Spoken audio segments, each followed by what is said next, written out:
Hey there, late night listeners. This week we're doing something a bit different by kicking off our horror history series, Deep Cuts. And if you're here from Deep Cuts, welcome. This is Late Night with Brian Wecht, a podcast for the Terminally Online where we interview cool people from around the internet. We actually end up talking about horror a lot. You should listen to it. It's good. You might like it. Either way, get cozy, dim the lights, get in your spookiest headspace, and enjoy the episode. It was Halloween night 1938. Across the nation, a smattering of people tuned their radios to the Columbia Broadcasting System to hear... The Broadcasting System and its affiliated stations present Orson Welles and the Mercury Theater on the air in The War of the Worlds by H.G. Wells.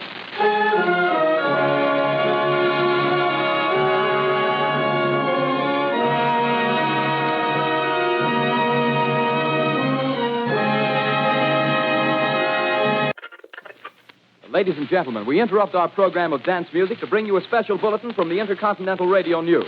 At 20 minutes before 8 Central Time, Professor Farrell of the Mount Jennings Observatory, Chicago, Illinois, reports observing several explosions of incandescent gas occurring at regular intervals on the planet Mars. The spectroscope indicates the gas to be hydrogen and moving toward the Earth with enormous velocity. Take off! The top's loose! Look out there! Stand back! Ladies and gentlemen, this is the most terrifying thing I've ever witnessed. Wait a minute. Someone's crawling out or something. I can see coming out of that black hole, two luminous discs. The eyes, it might be a face, might be almost Good heavens, something wriggling out of the shadow like a gray snake. Now it's another one and another one and another one. They look like tentacles to me. Oh, yeah, I can see the thing's body. Now it's large as a bear. It glistens like wet leather, but that face, Ladies and gentlemen, I have a grave announcement to make. Incredible as it may seem, both the observations of science and the evidence of our eyes lead to the inescapable assumption that those strange beings who landed in the Jersey farmlands tonight are the vanguard of an invading army from the planet Mars. What happened next has gone down in the annals of history as a legendary hoax. This silly radio play, based on a classic science fiction novel by H.G. Wells, had fooled the nation into thinking we were under attack by alien invaders. Mass hysteria ensued. The incident was shrouded in controversy and was seen as an embarrassment to everyone involved. But really, in the grand scheme of things, it wasn't. The seeds laid by this simple radio drama in 1938 not only launched the long and illustrious career of Orson Welles, but was also a landmark moment for the horror genre. One of the reasons horror is such a powerful, visceral method of storytelling is that it, at its core, is about articulating societal anxieties like World War and transforming them into memorable experiences in a way few other genres can. They're thrilling. They make your brain chemicals go into overdrive. And most importantly, they simultaneously give viewers a moment of escapism while also providing a sense of mastery over their own fears. But the War of the Worlds broadcast changed the way that we interact with these kinds of stories by presenting horror with a semblance of realism, blurring the lines between fact and fiction. And this inspired generations upon generations of others to follow in those footsteps, to use horror to flirt with the illusory nature of truth. After the release of The Blair Witch Project in 1999, found footage became an easy way to make a horror movie with little directing experience on a micro-budget. With the accessibility this provided and the sudden influx of consumer-grade production tools, the market over the past 20 years has become oversaturated with seemingly low-effort, low-quality found footage movies. As a result, a lot of people have written off the genre entirely. Well, today, my friends, I'm here to tell you that found footage is good, actually. Not only did the genre not start with the Blair Witch Project, it actually stems from roots laid by a Danish silent film made 100 years ago, and has a long and storied history throughout the 20th century. So join me as I explore how this genre has evolved through the years, delve into the fascinating behind-the-scenes stories of these films, and recommend some underrated gems that might just change your mind about found footage. I'm your host, Leighton Gray, and this is Deep Cuts. Welcome to the crypt. You are invited on a guided tour of a world of darkness, where nightmares become reality.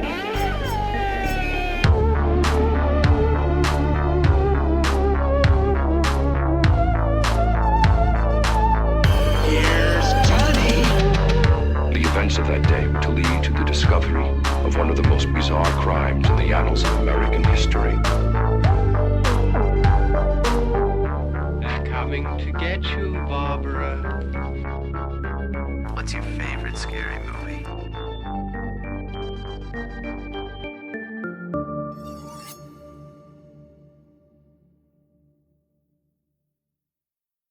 Of course, the reputation of the War of the Worlds broadcast precedes it, but the so-called mass hysteria caused by the broadcast has been greatly exaggerated over the years. As the very salty announcement the station played once an hour after the broadcast stated, there were multiple disclaimers during the program cautioning that the show was fiction. For those listeners who tuned in to Orson Welles' Mercury Theater on-the-air broadcast from 8 to 9 p.m. Eastern Standard Time tonight and did not realize that the program was merely a modernized adaptation of H.G. Wells' famous novel War of the Worlds, we are repeating the fact, which was made clear 4 times on the program, that, while the names of some American cities were used, as in all novels and dramatizations, the entire story and all of its incidents were fictitious. Further, the broadcast had stiff competition. The most popular radio program in the country, the Chase and Sanborn Hour, was airing at the exact same time, so a very small portion of people heard the War of the Worlds broadcast in the first place. The book War of the Worlds was the first piece of fiction about alien invasions, and spawned an entire genre of science fiction due to its popularity at the time, and this incident only added to its reputation. And despite Orson Welles' statement at the time that, quote, "If I'd planned to wreck my career, I couldn't have gone about it better," end quote. Within 2 years, the infamy this broadcast provided allowed him to make what is considered one of the greatest movies of all time, Citizen Kane. Certainly, a small percentage of actual listeners to the broadcast were fooled, the nation did receive a lot of calls, and yes, cops did storm the production studio, but it was not nearly the nationwide panic people have since made it out to be. Let's take a listen to this interview with Orson Welles and H.G. Wells, recorded on the 2nd anniversary of the War of the Worlds broadcast, the first and only time the two met. Well, I've had a series of the most delightful experiences since I came to America.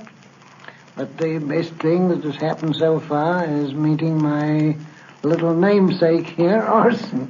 I find him the most delightful carrier. He carries my name and an extra E that I hope he'll drop sooner or later. See no sense in it. And I've known his work before he made this sensational Halloween spree. Are you sure there was such a panic in America, or wasn't it your Halloween fun? I think that's the nicest thing that a man from England could possibly say about the men from Mars. I think it's very nice of Mr. Wells to say that not only I didn't mean it, but the American people didn't mean it. That was our impression in England. We had articles about it, and people said, "Have you never heard of Halloween in America when everybody pretends to see ghosts?" Yes. Well, there was some excitement caused. I really can't belittle the amount that was caused, but I think that the people got over it very quickly, don't you? What kind of excitement? Mr. H.G. Wells wants to know if the excitement wasn't the same kind of excitement that we extract from a practical joke in which somebody puts a sheet over his head and says, "Boo." I don't think anybody believes that that individual is a ghost, but we do scream and yell and rush down the hall. And that's just about what happened. That's a very excellent description. You aren't quite serious in America yet. You haven't got the war right under your chins, and the consequences you can still play with ideas of terror and conflict. You think that's good or bad? It's a natural thing to do until you're right up against it. As the Welleses say, the reporting on the story was what was more widespread and caused this moral outrage over falsehoods being depicted as truth. Which honestly makes sense, because the idea of a radio program causing riots to break out in the streets is a fantastic story, so it completely scans that the cultural consciousness has inflated this tale to mythic levels. As we move through this chronology, we'll see this happen a lot. The discussion over the ethics of presenting fiction as fact, even tenuously, continues to roll through the same cycle over and over. This episode is about found footage.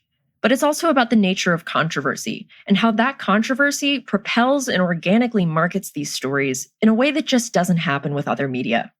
So, without any further ado, let's follow H.G. Wells' advice and get into a bit of Halloween fun.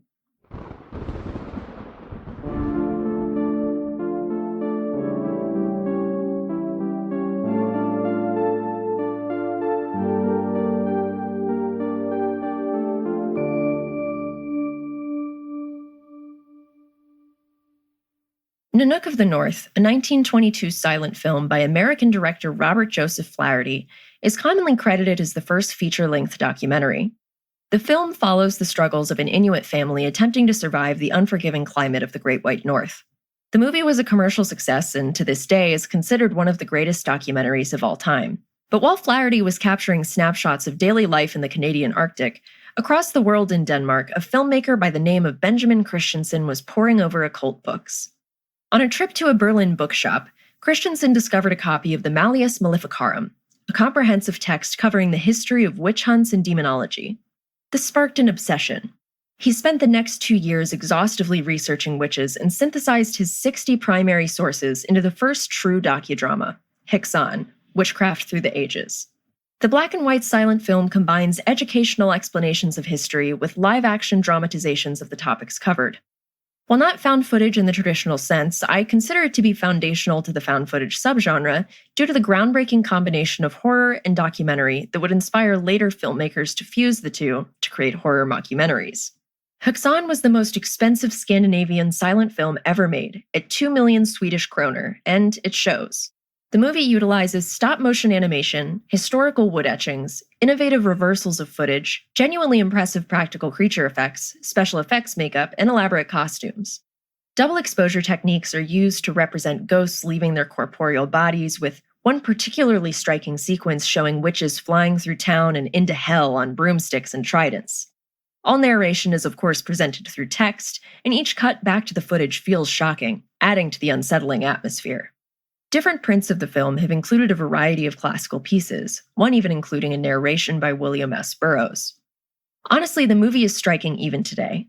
A horse skeleton shrouded by cloth wanders through hell. Women dance, laughing on the cross.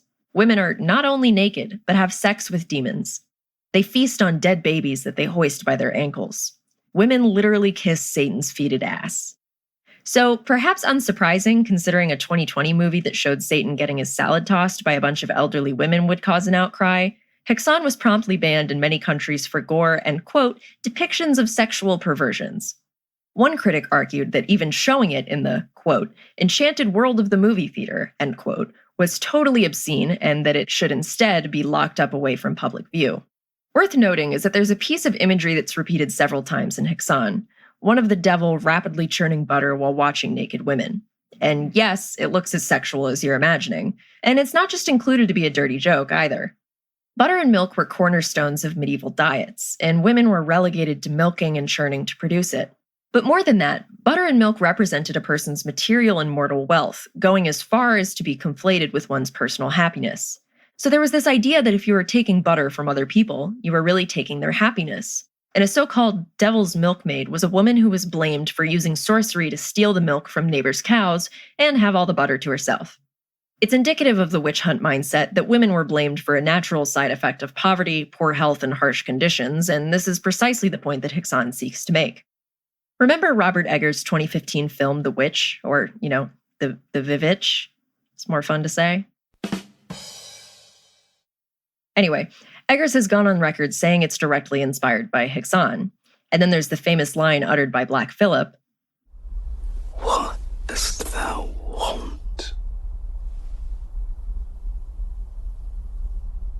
What canst thou give? Wouldst thou like the taste of butter? A pretty dress?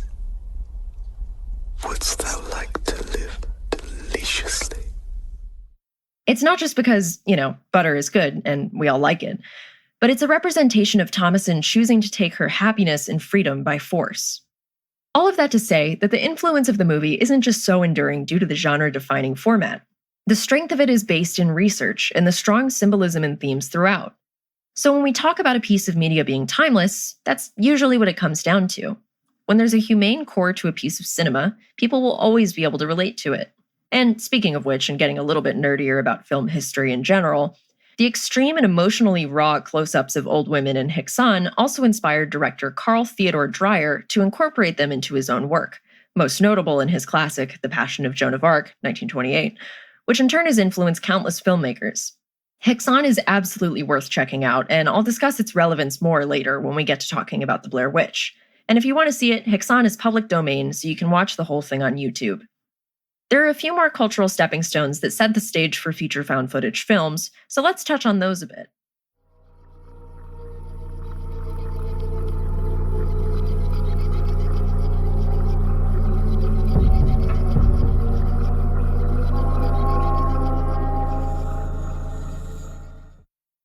George Romero's iconic 1968 Night of the Living Dead has influenced the genre in innumerable ways that I'll likely cover in a future episode of Deep Cuts. But notable to the found footage genre is its incorporation of fake news footage covering the zombie outbreak. This lent a level of realism to the movie much in the same way the original breaking news framing of the War of the Worlds broadcast did, as the language of breaking news was something that hadn't previously been riffed on within horror films. And honestly, it's pretty scary. Check it out. Play with the rabbit ears. Reports, incredible as they seem, are not the results of mass hysteria. First eyewitness accounts of this grisly development came from people who were understandably frightened and almost incoherent. Officials and newsmen at first discounted those eyewitness descriptions as being beyond belief. However, the reports persisted, and medical examinations of some of the victims bore out the fact that they had been partially devoured. I think we have some late word just arriving, and I'll interrupt to bring this to you. This is the latest disclosure in a report from National Civil Defense Headquarters in Washington. It has been established that persons who have recently died have been returning to life and committing acts of murder. So, quick content warning for this next segment for mentions of rape, graphic violence, and animal cruelty. If any of that's a no-go for you, skip to 21:59. Otherwise, enjoy, you sick freaks.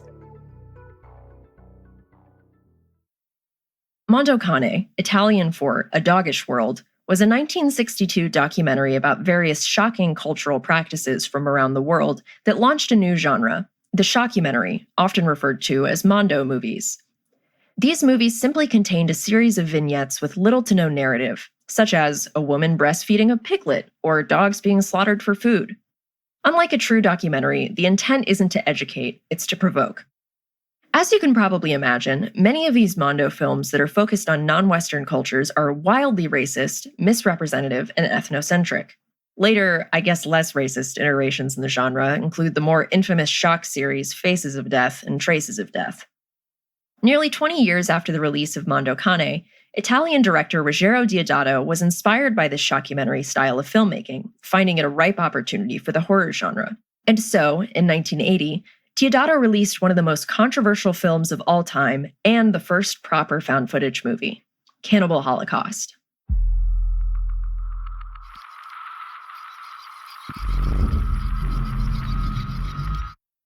The name immediately grabs you with how sensational it is. The original title, The Green Inferno, was deemed not shocking enough.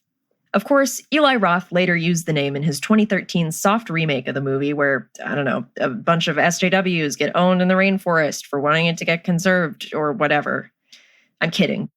But Roth has stated in interviews that he made it as a response to liberal Twitter activism, and that whole mindset kind of makes me think he did not understand what the original movie was about, but I digress. The movie is not good. Cannibal Holocaust follows a search into the Amazon rainforest for a crew of NYU students who traveled there to film a shockumentary in the style of Mondo Cane on the local indigenous tribes, the Yanomamo and the Shamatari, who, by the way, are real tribes, neither of which actually practice cannibalism, and whose communities were definitely harmed by their regressive depiction in Cannibal Holocaust. Anyway, both the film itself and the film within the film engage in the same egregious racism and focus on shock value that Mondo films are known for. In fact, Deodato specifically sought out Riz Ortolani to compose the score for his film after being impressed with his work on Mondo Cane. And honestly, one of the best theme songs of all time. You should listen to it. As the search team, led by a professor of anthropology, unearths the footage of the crew that they've now discovered was murdered, they find that the filmmakers were just as, if not more, despicable and violent than the natives. Upon their return to New York, the professor shows the footage to the executives who originally intended to screen the documentary. They promptly decide that it must be destroyed. The last moments of the movie show the professor leaving the studio, lighting his pipe, and saying what are maybe my favorite final words of a horror movie. I wonder who the real cannibals are.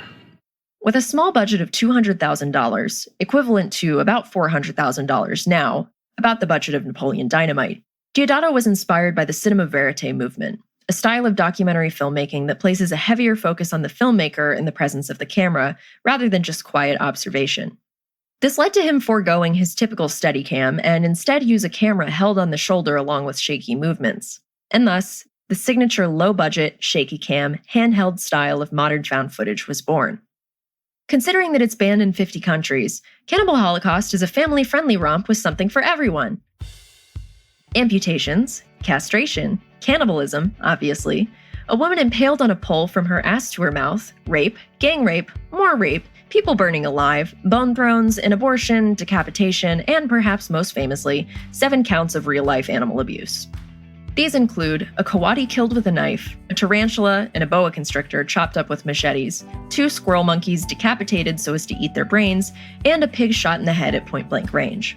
And finally, a tortoise gets decapitated, its limbs torn off, and all of its entrails removed.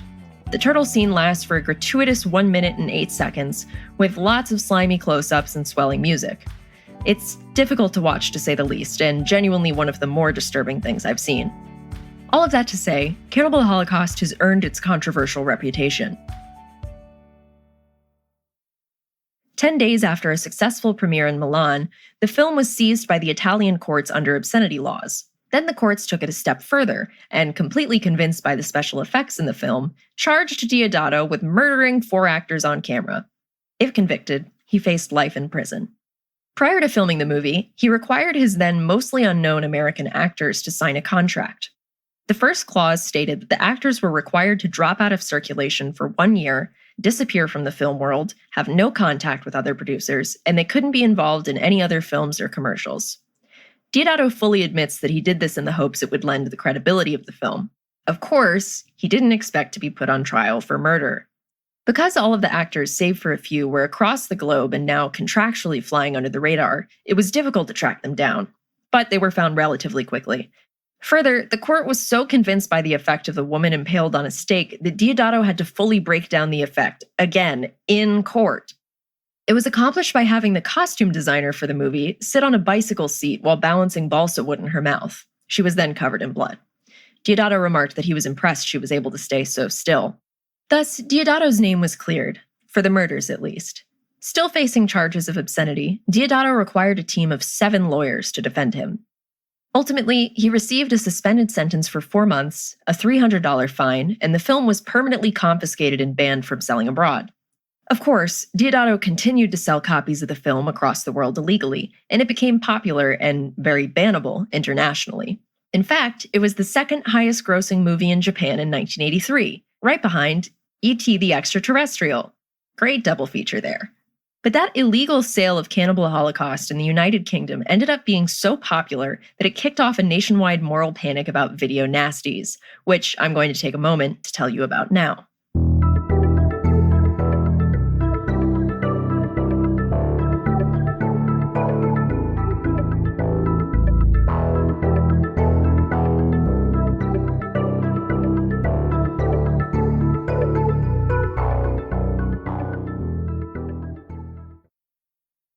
So, the sudden proliferation of VCRs and home video in the early 80s caused a problem.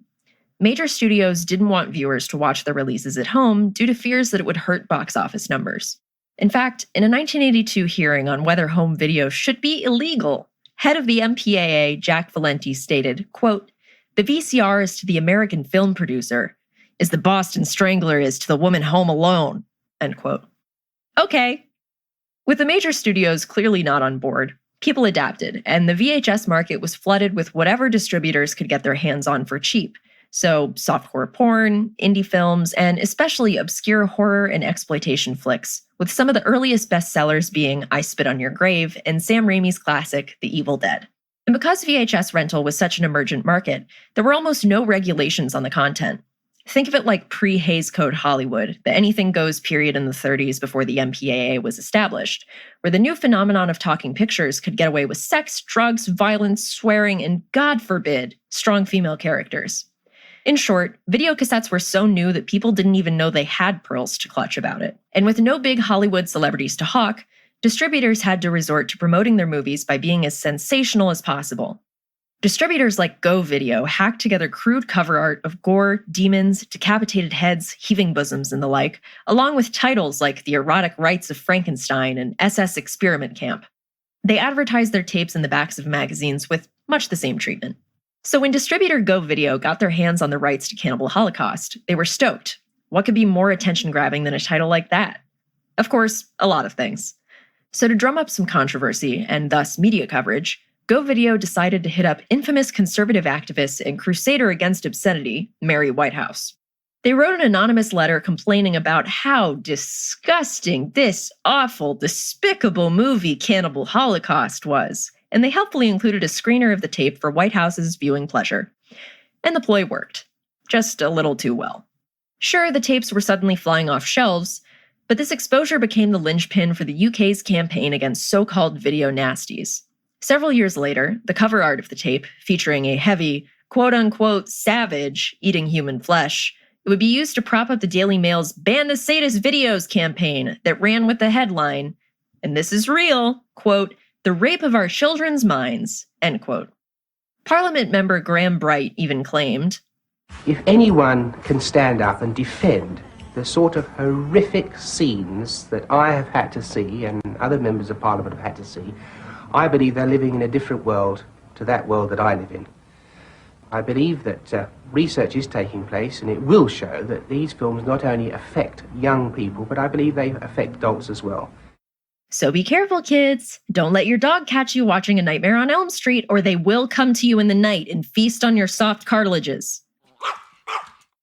For some political context here, in the years leading up to this controversy, the conservative Tory party came to power with the election of Margaret Thatcher. This ushered in an era of the tough law and order party and a return to traditional moral values. And by finding a moral issue to campaign against and stamp out, it would be proof in the pudding that the Tories meant business. In 1983, Thatcher used the campaign against video nasties as a kind of social reform to prop up her re-election campaign, and it ended up giving the Conservative Party the most decisive victory they'd seen since the Labour parties in 1945. The video nasties became a scapegoat indicative of what the Conservative Party saw as the moral decline of the nation, the bad influence of Americanized media, and oh God, won't someone please think of the children and their delicate little eyes? It was a way to make a vague cultural anxiety into something tangible to attack and destroy.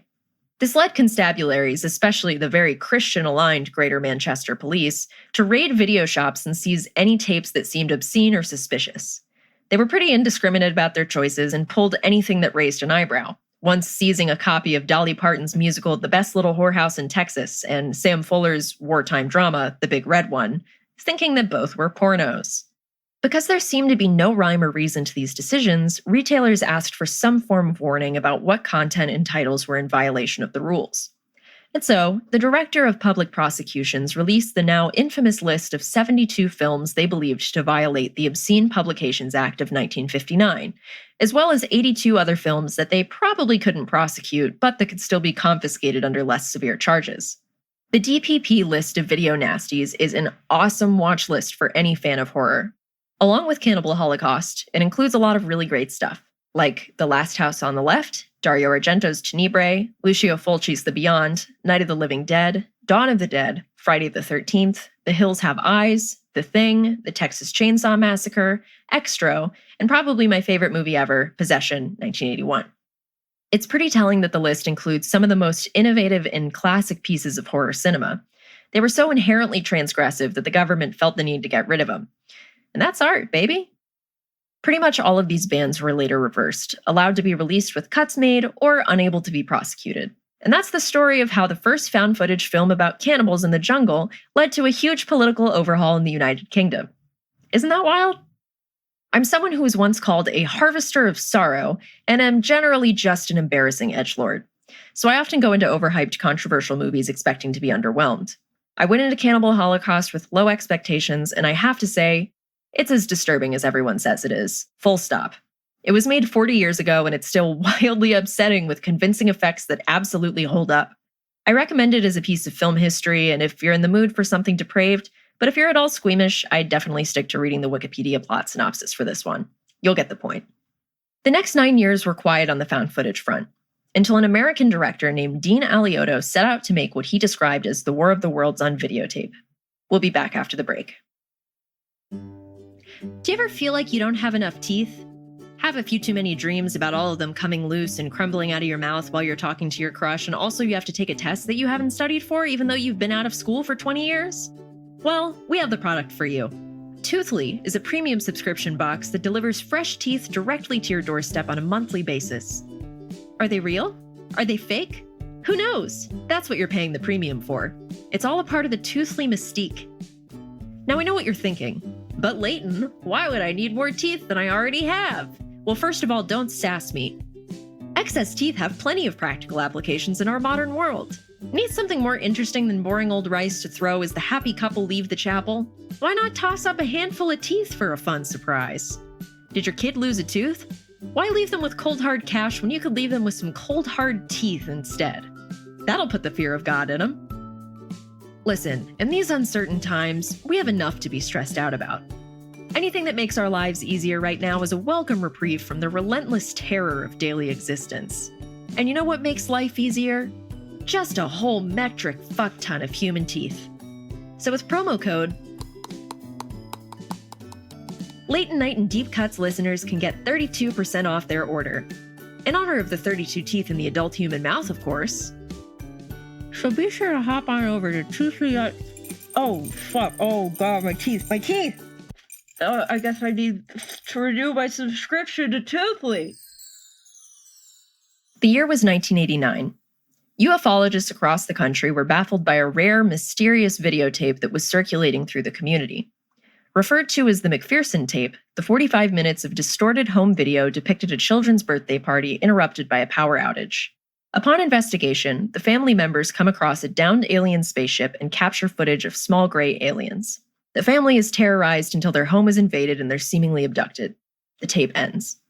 It became notorious enough that the short-lived paranormal investigation show Encounters: The Hidden Truth covered it in a segment.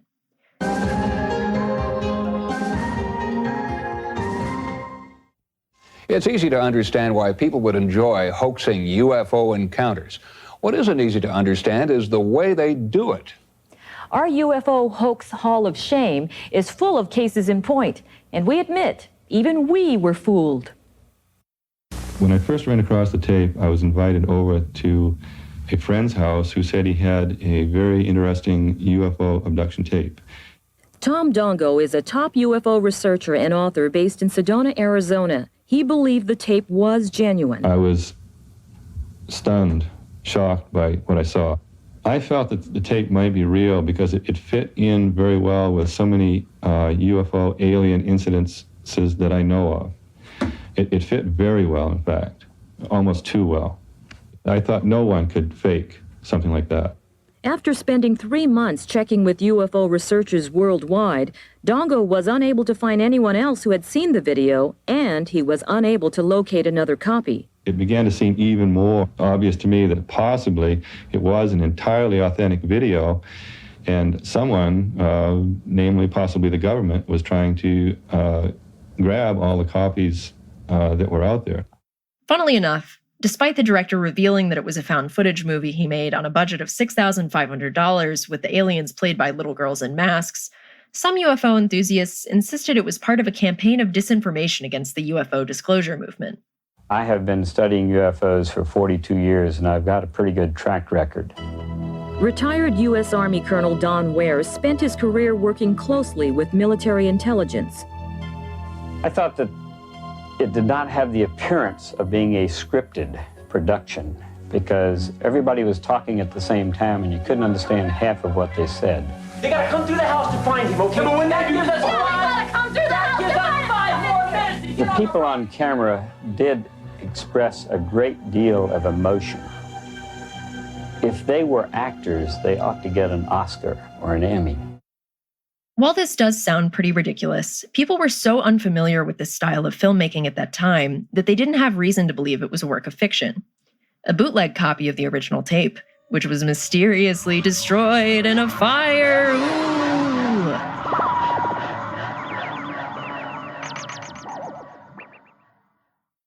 Anyway, this bootleg copy was circulated without opening or closing credits, only further adding to the illusion. Ultimately, the movie is underwhelming and not really worth watching. However, a decade later and a year before Blair Witch, Alioto remade the film with a larger budget for the United Paramount Network, then renamed to Alien Abduction: Incident in Lake County. I actually recommend this one highly. It expands on the original story and has some wonderful creepy moments. It's one of the few horror movies I've seen that involves an entire group of people getting possessed. A little girl runs around with a shotgun. It's dope. And you would think that having a remake in the same style would clear up any misconceptions about the original tape, but it only exacerbated some people's belief that the previous McPherson tape was real. Maybe it was. Maybe this guy is onto something. But truth is in the eye of the beholder, and even though Dean Alioto confessed, Tom Dongo has his doubts. There's really something inside me that really is not convinced that parts of it are not real. I have a feeling that still that parts of that video may be 100% authentic. Don Ware thinks Alioto may have a secret agenda.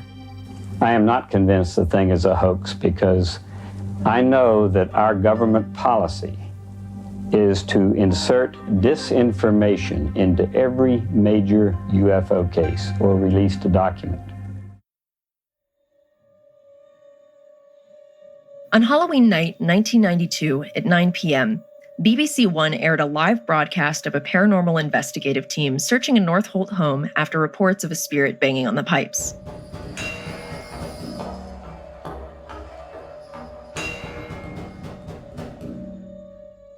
The program features an investigation into the Early household, which has been plagued by strange sounds, poltergeist activity,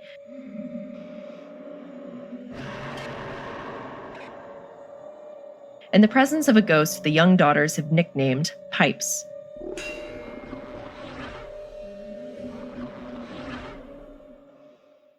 Hosting the program was iconic British talk show host Michael Parkinson, who provided a more skeptical view to the happenings at the supposedly haunted Early household. On site with the Early family was BBC's popular children's show presenter Sarah Green. Her husband Mike Smith supervised the team of parapsychologists on deck to answer calls from the audience, who could dial the on-screen number to share their own encounters with ghosts.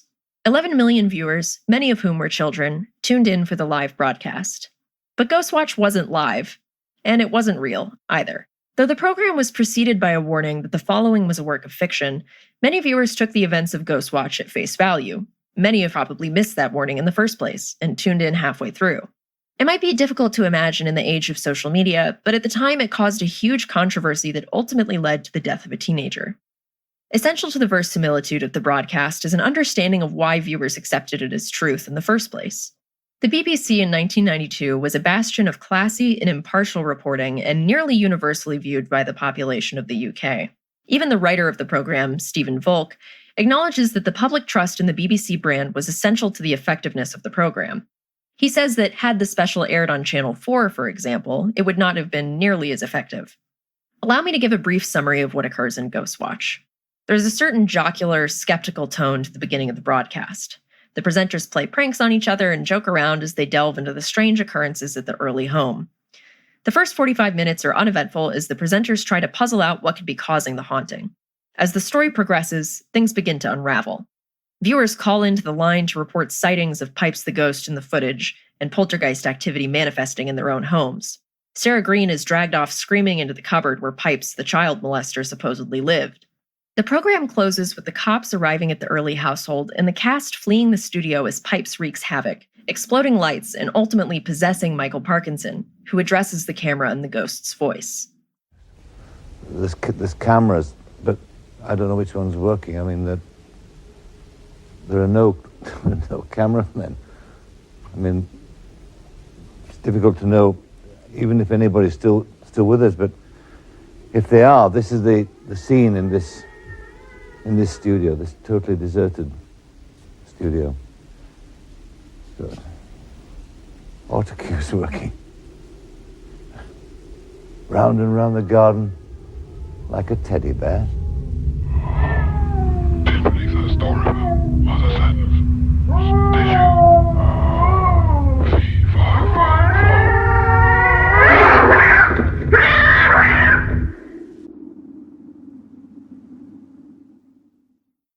An important thing to note here, considering that this is an audio medium, is that Pipes, the fictional ghost, is genuinely frightening. Pipes has no eyes, a long black gown, a deformed face that, within the lore, had been eaten off by cats, hence the yowling from the clip, and a sordid history of being a notorious child molester who committed suicide at the early home due to demonic possession. He can often be spotted, unacknowledged, in the background of many shots in the special. The BBC had reservations about airing the program, debating internally whether they should pull it all together.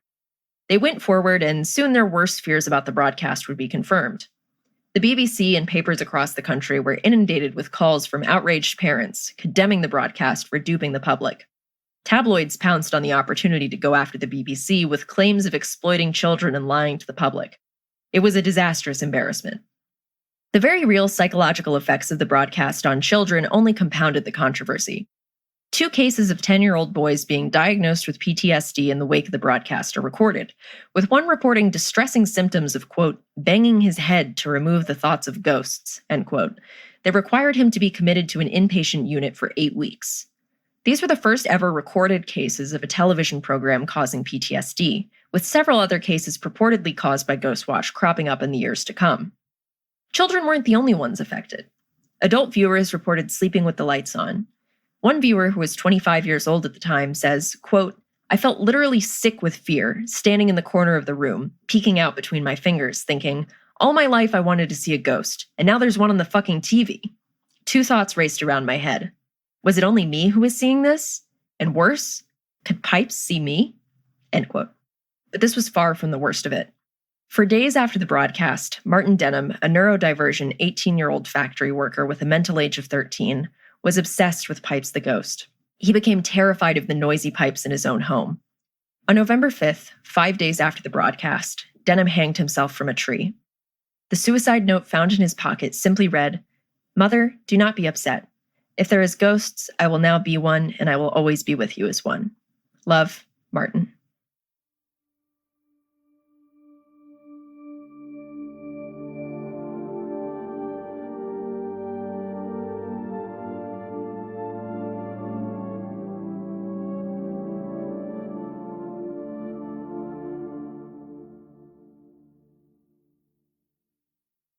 Of course, Martin's mother blamed the BBC for her son's death.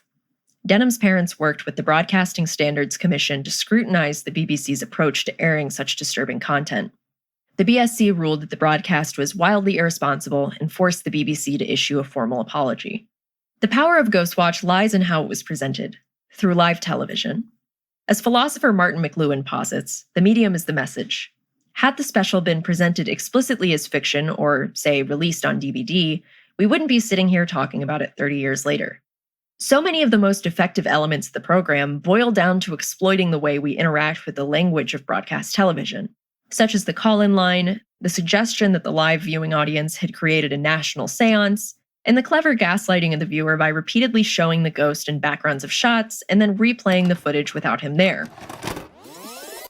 Truthfully, it's a brilliant production that feels vastly ahead of its time.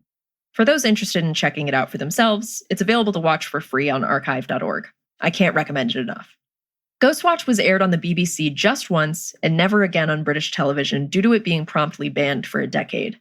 This of course backfired because parents of anxiety-stricken children couldn't rewind the show to prove to their children the events weren't real. Those who worked on the program struggled through the backlash, particularly with the death of Martin Denham. Touching the similar instigating social issues that have inspired horror media for decades, the creators of the program cite the footage of the Iraq and Gulf Wars being presented on the news as detached tales of heroism and spectacle as being the inspiration for Ghostwatch. The producers even took advantage of burgeoning infrared camera technology viewers were used to seeing exclusively in Gulf War coverage to add tension to the climax. Ruth Baumgarten, a producer of the show, stated in regards to the war footage, quote, "I thought, how real is this? How much does what we want to see manufacture what is made? The denouement of Ghostwatch is, there is a collective wish to see this," end quote, and this being complete chaos and violence. Yet again, found footage as a medium gets to the core of the voyeuristic nature of the horror genre. Though potentially unbelievable and surely impossible to fully replicate in the age of social media, Ghostwatch represents a bygone era of horror filmmaking that directly influenced the found footage movies to come.